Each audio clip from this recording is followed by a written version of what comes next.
ধাবিত হও, এটা তার উদ্দেশ্য হচ্ছে জুমার খুতবা। আল্লাহ বুঝাতে চাইলেন জুমার খুতবা যাতে মিস হয়ে না যায়, এজন্য জুমার খুতবারে যেন তেন মনে করবেন না, এটা ওয়াজিব। জুমার নামাজ যেমনি ওয়াজিব, জুমার খুতবা দেওয়াও, কথা বলেন, জুমার খুতবা ওয়াজিব, শোনা ওয়াজিব, খুতবা দেওয়া ওয়াজিব। এই জন্য রাব্বুল আলামিন জোহরের নামাজকে ফরজ করে দিয়েছেন 4 রাকাত। যেহেতু জোহরের নামাজের আগে পরে কোনো খুতবা নাই, জুমার দিন খুতবা আছে, তাই জুমার দিন 4 রাকাত থেকে কমিয়ে তিনি 2 রাকাত করে দিয়েছে। কি ব্যালেন্সড ইসলাম, কি ভারসাম্যপূর্ণ আমাদের জীবন বিধান। প্রতিদিন জোহরের সময় ফরজ কয় রাকাত, কিন্তু জুমার দিন ফরজ কয় রাকাত, 2 রাকাত কমাইলো কেন? খুতবা, সুবহানাল্লাহ কইবেন না? এজন্য জুমার খুতবাটা খতিব সাহেব যারা আছেন খুবই জরুরি। এটাকে খুব কনস্ট্রাকটিভ মুডে সমাজে তুলে ধরতে হবে, মানুষকে এডুকেট করতে হবে, ইনস্ট্রাক্ট করতে হবে। আপনাদের অনেক দায়িত্ব, you have huge responsibilities in your shoulder. আপনাদের অনেক দায়িত্ব, খতিব যারা, এটা ছোটখাটো কোনো রেসপন্সিবিলিটি নয়, এটা অনেক বড় দায়িত্ব। এজন্য জুমার দিন মানুষকে আপনার শিক্ষিত করতে হবে।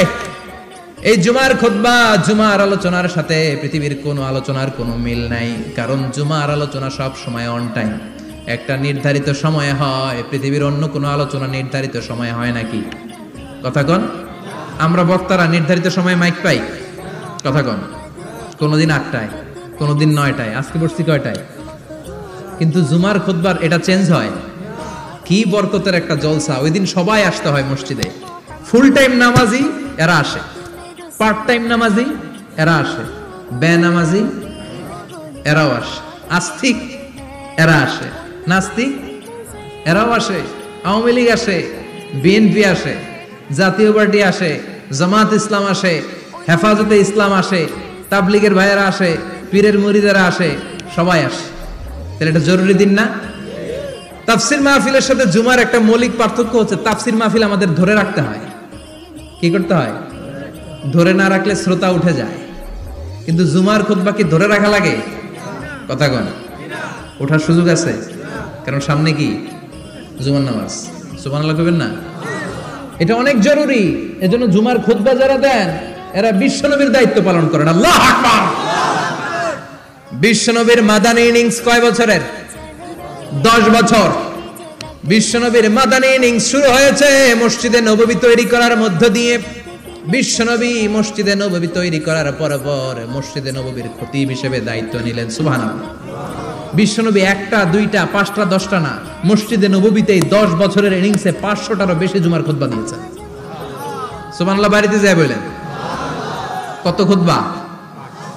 500রও বেশি খুতবা দিয়েছে। মদিনার সমাজটা এমনি জান্নাতি সমাজ হয় না, মদিনার সোসাইটিটাকে জান্নাতি সমাজ বানানোর জন্য বিশ্বনবীকে 500টা বক্তব্য দিতে হয়েছে। চিল্লায় পড়েন আল্লাহু আকবার।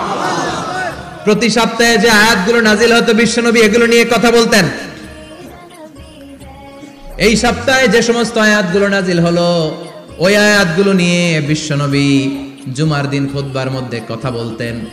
এই সপ্তাহের মধ্যে রাষ্ট্রীয় যত ক্রাইসিস আছে এই সমস্যাগুলো নিয়ে বলতেন। এই সপ্তাহে সমাজের মধ্যে বড় বড় যত ঘটনাগুলো ঘটে গেল এগুলো নিয়ে বিশ্বনবী জুমার দিন কথা বলতেন। সুবহানাল্লাহ। যেন খতিব যারা আছেন জুমার আলোচনাটা অনেক কনস্ট্রাকটিভ, ফ্রুটফুল হতে হবে, কোরআনের আলোকে হতে হবে। বিশ্বনবী জুমার খুতবা দিচ্ছেন, হঠাৎ বিশ্বনবী দেখলেন হাসান আর হুসাইন লাল 2টা জামা পরে জুমার মসজিদের মধ্যে ঢুকে একবার কাতারের এইদিকে দৌড় মারে, আরেকবার ওইদিকে দৌড় মারে। ছোট বাচ্চাদের এরকম দৌড়াদৌড়ি আছে না নাই? রাজা মেহরও আছে।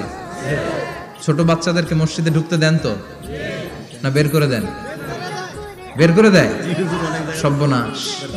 বাচ্চাদেরকে মসজিদ থেকে বের করবেন না, কখনোই বের করবেন না। তুরস্কের বিভিন্ন মসজিদে বড় বড় ফেস্টুন দিয়ে লেখা থাকে তারাবির নামাজে, জামাতের নামাজে মুরব্বীরা যখন সামনে নামাজ পড়বে পিছন থেকে যদি ছোট বাচ্চাদের চিল্লা চিল্লি আর কিচির মিচির শব্দ শুনতে না পাওয়া যায় তাহলে ভবিষ্যৎ প্রজন্ম নিয়ে আপনারা চিন্তিত থাকুন।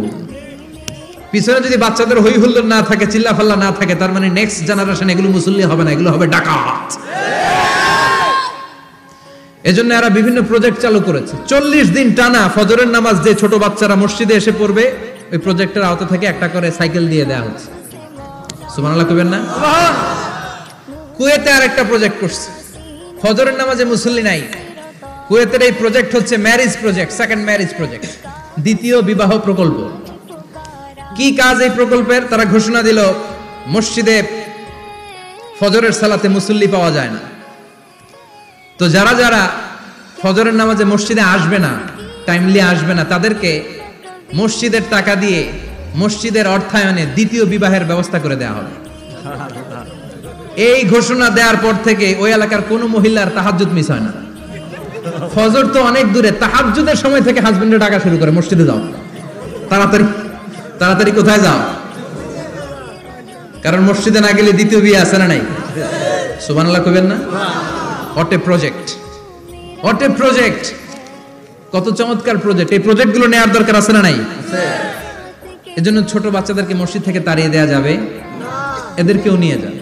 এরা হাসতে খেলতে চলতে ফিরতে, আমি বাইরের যত জায়গায় তারাবি পড়েছি, অনেক দেশে তারাবি পড়েছি রামাদানে, ছোট বাচ্চারা পিছনে অনেক কিচিরমিচির করে, হঠাৎ অ্যানাউন্সমেন্ট দেয় বাবা মারা ছেলে মেয়েদেরকে শান্ত করেন, কিছুক্ষণ শান্ত, 2 রাকাত পরে আবার চিল্লাচিল্লি, আছে না নাই?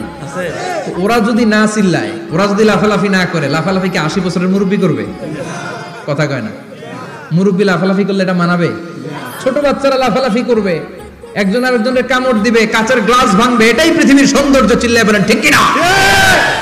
বিশ্বনবী একবার আসরের নামাজের সেজদা লম্বা করে দিলেন, সাহাবারা বললেন নবী নামাজের পরে ধরলেন, অসুস্থ হয়ে গেলেন নাকি, অথবা কোরআনের আয়াত সেজদা অবস্থায় নাজিল হয়ে গেল নাকি?